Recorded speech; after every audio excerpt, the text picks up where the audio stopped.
So what I want you to begin by doing is to go through and try this warm-up, then unpause the video when you're ready to talk through it, but make sure that you remember how to do these problems that we talked about last time.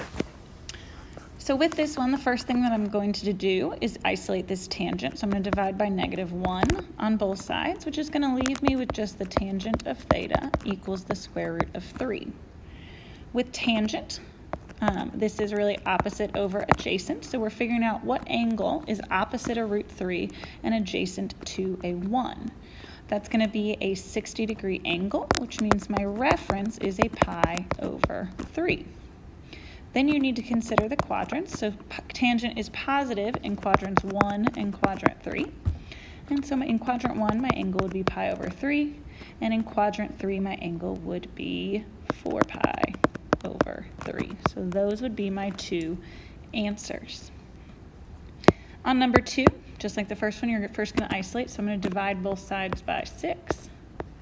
So now we have that the sine of 2 theta is equal to negative square root of 3 over 2 when you simplify that 3 over 6. So again, we go through, figure out what's opposite root 3 and which one has a hypotenuse of 2. So this actually does have the same reference angle of pi over 3. When we do this though, remember that we have 2 theta here instead of 1 theta. So when I isolate, I'm going to actually do 2 revolutions.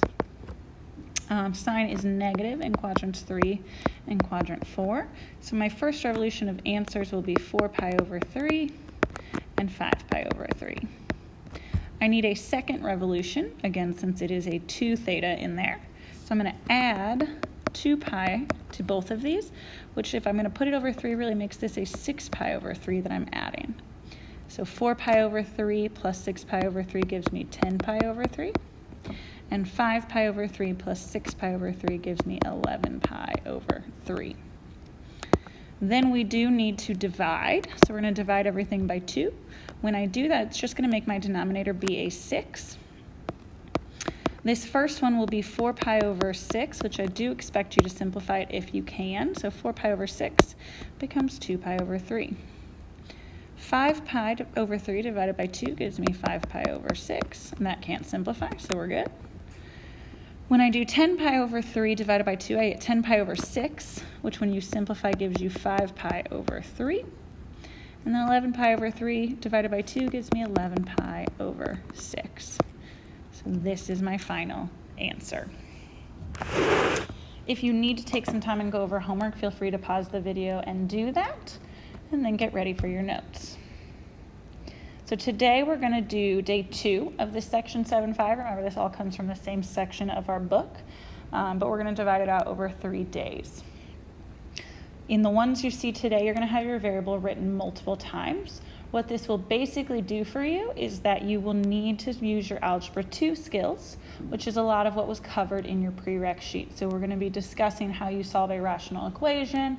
We're going to discuss how you factor or whatever you may need to do to solve. That will pop up today. So if you have not looked at that prereq sheet, that is going to be something that's super important to do. Okay, here's your steps. Take a second and pause the video and write this down so that you can get everything down before we do some examples. Okay, when you do these, if you're factoring, you're always going to try to move everything to one side of the equation, because when you factor, it has to be set equal to 0. What I will often tell you with these, when in doubt, try to factor. So that can be a good thing to do just in case every single time. It will not always be what you need to do, but oftentimes it might be helpful. When in doubt, you're going to try to factor. You then want to try to simplify your equation using any algebra or trig identities that you can. So we're going to try to get it down to being as few trig functions as possible, ideally just one, and we'll go from there. That's something we did back in Unit 4 on the last part of your test. Then after you've simplified is when you're going to try to factor and use your zero product property, where you'll set each factor equal to 0 and solve. And once you're done, you need to check for extraneous solutions. And the cases where that pops up is anytime you square both sides to undo a radical or something, as well as anytime you had a rational expression. We're going to need to think about what my denominator was that would give me an excluded value. So we will talk about that on quite a few of these. And again, your goal is to just simplify it down to only one variable so that you can actually deal with the problem. So here's our first one that we're going to talk through. With this one, when I look at it, I don't necessarily think that I'm going to factor because I don't have a whole bunch of addition or subtraction happening. I really just have one term on the left-hand side. So this is one where I'm going to try to simplify instead of factor. And what that means for me is I'm going to use my trig identity. So this cotangent of x is really the same thing as cosine of x over sine of x. So once we do this identity, now we can go ahead and simplify this fraction. So we can simplify these two sine values, and it gives us just the cosine of x equals the square root of 3 over 2. Now what's super important is that this brings up our rational expressions and how we solve them when they are equations. Okay? When you have a rational equation that you simplify, so here because we simplified this out, you have to check what's called excluded values. And you have excluded values when your previous denominator would have equaled 0. So what we're going to have to make sure we do when we're done is that no angle measure would give me something that would equal 0. So sine of x cannot equal 0, and I'm going to talk in a minute about how we do that. Okay, so if we go through this, cosine is root 3 over 2, so it would be a over h, which is going to give me a reference angle of a 30-degree angle, or pi over 6. Cosine is positive in quadrants 1 and quadrant 4, so this would be pi over 6 and 11 pi over 6 would be my two answers. I do need to check it against my excluded values and make sure that if I did sine of either answer that I don't get 0. One thing to point out here, the only way I can get sine of x equals 0 is if I have a quadrantal.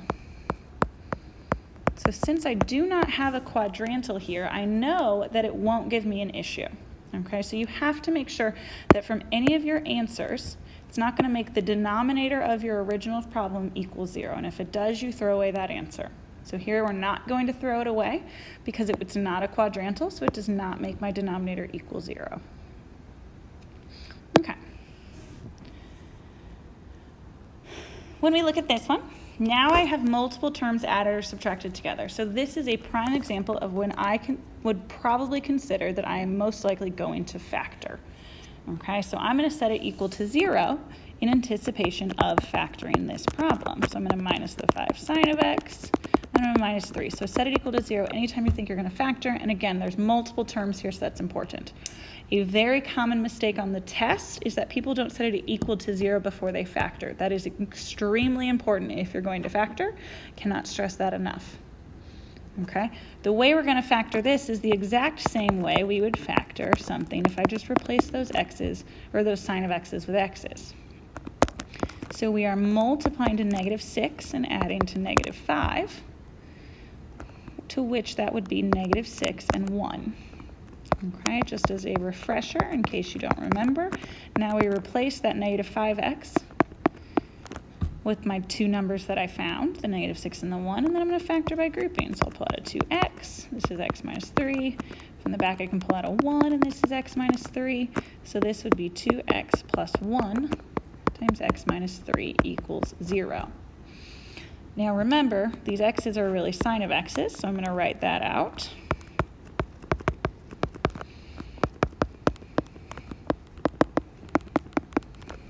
And the way that we solve these is using the zero product property. So I'm going to set both of them equal to 0 and solve. From this first one, you get sine of x equals negative a half. And from the second one, you get sine of x equals 3. Okay, from the sine of x equals negative a half, that is a pi over 6 reference angle. It's negative, so it's in quadrants 3 or 4. So my x would be equal to 7 pi over 6. Or 11 pi over 6. If you needed to pause the video and take a second to solve that, that's fine. When I look at the second one, sine of x equals 3 over 1 would be an opposite of 3 and a hypotenuse of 1. It is impossible in a right triangle to have a hypotenuse that is smaller than my opposite leg, so this one gives me no solution. Okay, which means for this one I have these two answers. Now, if you're wondering why if we have to check it and why we may or may not, with this one we do not have to check, because when you're solving your typical quadratic equation, you don't have to check it. This did not have a fraction that we simplified. We also didn't square both sides here. So in this example, we are not going to check it. You always can if you want to, okay? But here we don't have excluded values or anything to worry about, so we can keep moving on.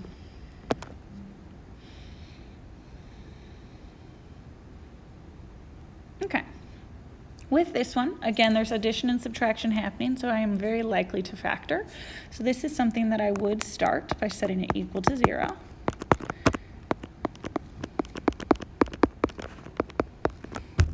And another thing I see is that I have this cosecant of x, so I'm going to replace that with what it equals, so 2 sine of x minus 1 over sine of x plus 1 equals 0. And now I have a rational equation, so this is something I am going to check when I'm done.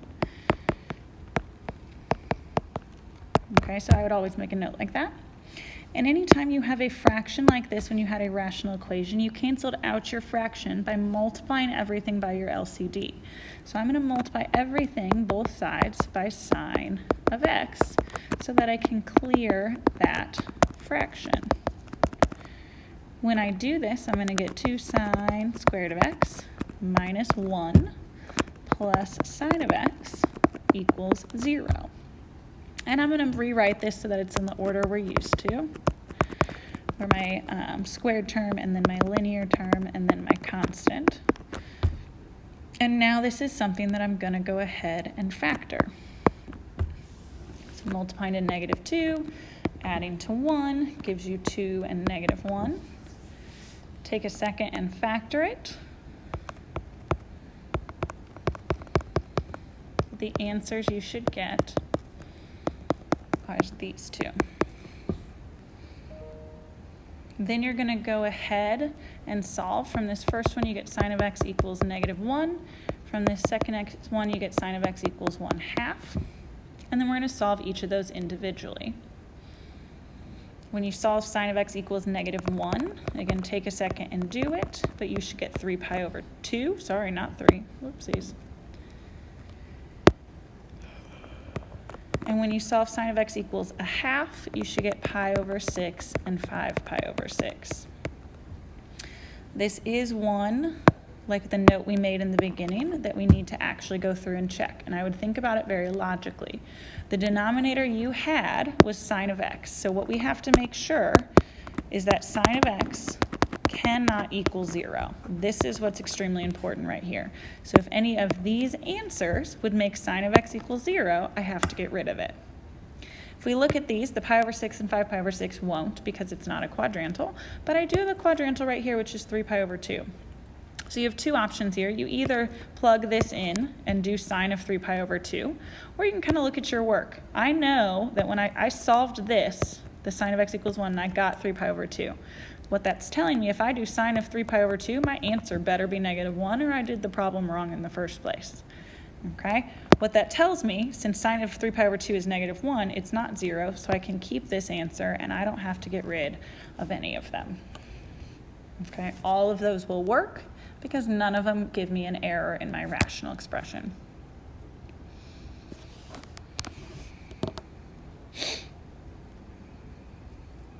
For this one of the most common things that people try to tell me to do from the start is to just divide both sides by cosine.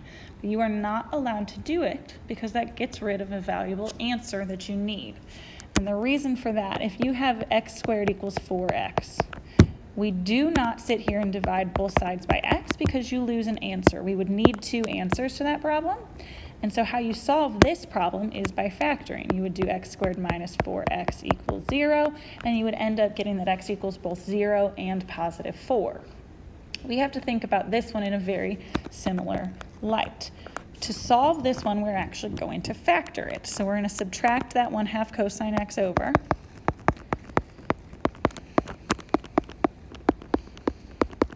And then we are going to factor. So I'm going to do cosine of x times sine of x minus 1/2. Again, if you would divide something out and it would just completely go away, you're not allowed to do that. It needs to show up somewhere else in your equation or to be factored in somehow, and this cosine would just completely go away and I would lose an answer. Okay, then we're going to go ahead and solve these. So cosine of x equals 0, sine of x equals 1/2, and solve each one individually. Again, take a second to do it, but you should get pi over 2 and 3 pi over 2. And then for your sine of x equals 1/2, you should get pi over 6 and 5 pi over 6. Okay, with this one, we don't have to check it because we did not have a rational expression. We just factored, so you are done.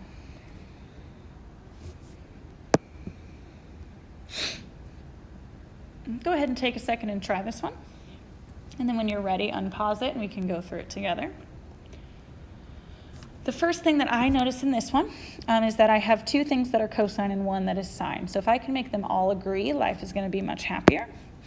We cannot change a regular cosine into sine, so we're going to have to deal with this sine squared. And I'm going to use my Pythagorean to make that 1 minus cosine squared of x.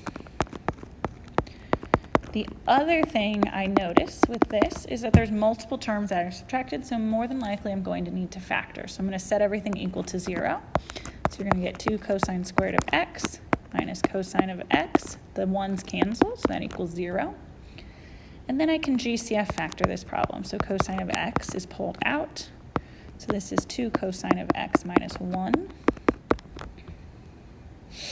And then we can set each factor equal to 0. And solve them. So you should get cosine of x equals 0 and cosine of x equals 1/2. And then like with the rest of them, we go ahead and finish solving. So cosine equals 0 when you are at pi over 2 or 3 pi over 2. Cosine equals 1/2 when you have a 60-degree reference angle, so pi over 3 or 5 pi over 3. We do not have to check this because we've never cleared a rational expression. And so that's your final answer.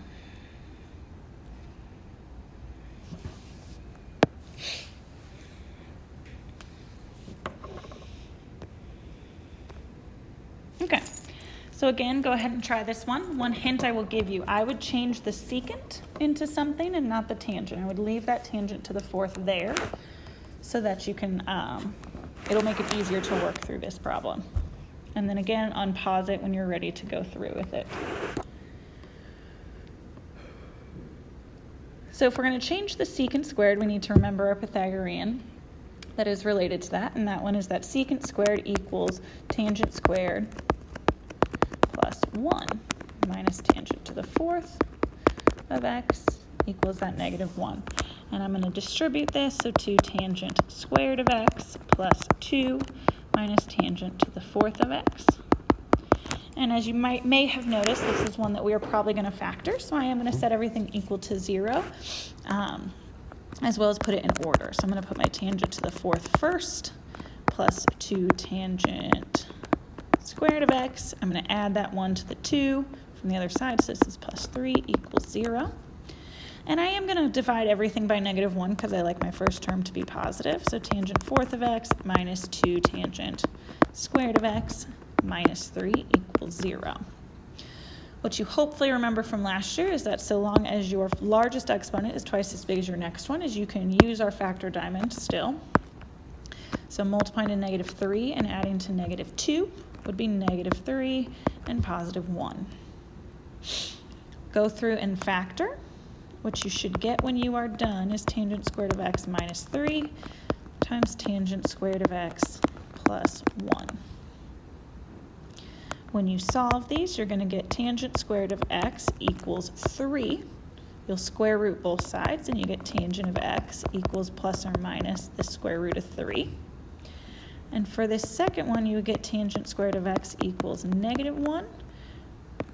So tangent of x would equal plus or minus the square root of -1, which is I. Since this is imaginary, this one gives me no solutions.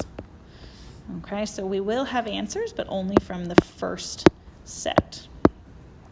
When I solve this one, this is my opposite over adjacent. It is plus or minus, so it's going to be in all 4 quadrants. Opposite of the root 3 is your 60, so it's going to be all of my pi over 3. So pi over 3, 2 pi over 3, 4 pi over 3, and 5 pi over 3. Again, we did not clear a rational expression, so I don't have to check this problem at all. You are always welcome to plug things back in and check. It's just not necessary here. While this one looks significantly more complicated, what I would remember is that anytime you have 4 terms, what you were taught back in Algebra 2 was to try to factor by grouping. So that's the hint I'm going to give you to start off. And then I would go through and actually try that. And then unpause the video when you're ready to look at it. When I factor this by grouping, from the first 2 terms, I can pull out a 2 sine of x, which will leave me with 2 cosine of x minus 1. From the back, I can pull out a negative root 3, because you want to switch those signs, and it'll be 2 cosine of x minus 1, which gives me 2 sine of x minus root 3 times 2 cosine of x minus 1. And then we proceed through the rest just like we've been doing. So the sine of x equals the square root of 3 over 2. Cosine of x equals 1/2. And you're going to solve each of those. Okay, opposite of the root 3 is your 60, so sine is positive in 1 and 2. So for the sine of x equals root 3 over 2, you're going to get pi over 3 and 2 pi over 3. For cosine equals 1/2, it's also a 60-degree reference, so we actually have some overlap in our answers. The first answer for cosine of x would be pi over 3, but we also need the quadrant 4 angle, since cosine is positive in 1 and 4. So 5 pi over 3. You don't have to write pi over 3 twice if you don't want to. And you can just leave it like that. Again, with this one, we don't have to check because we never cleared a rational expression. Okay. These last 2 are going to have a couple with our double angles in them, just to make sure you still remember those.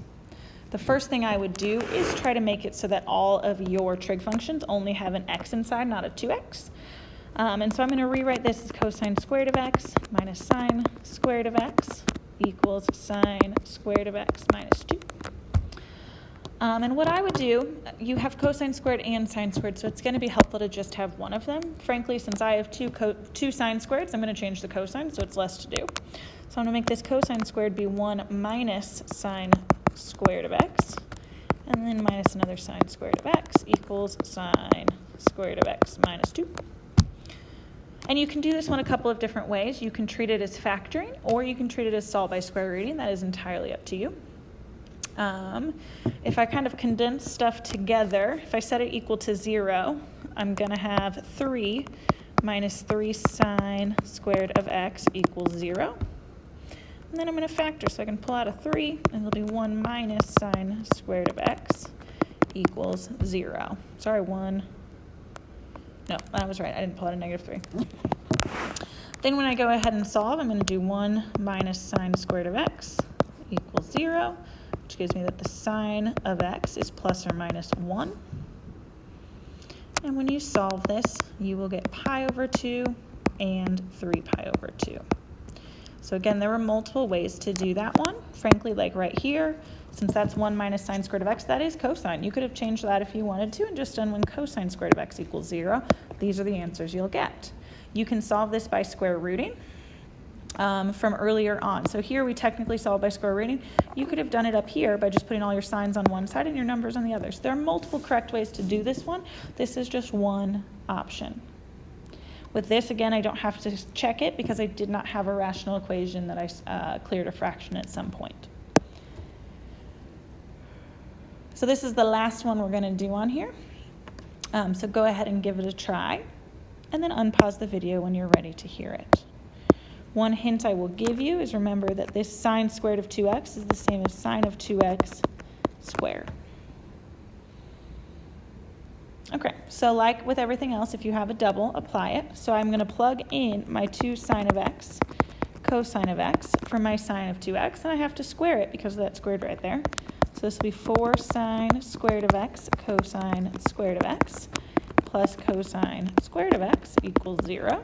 And then I'm going to factor. So I'm going to pull out a cosine squared of x. And I have 4 sine squared of x plus 1 equals 0. And then we can use our zero product property. Cosine squared of x equals 0. And I know that sine squared of x equals negative 1/4. Okay, this sine squared of x is going to give us an imaginary, just like that other one did. So that tells us this is no solution. On the cosine squared of x equals 0, you square it both sides and you just get cosine of x equals 0.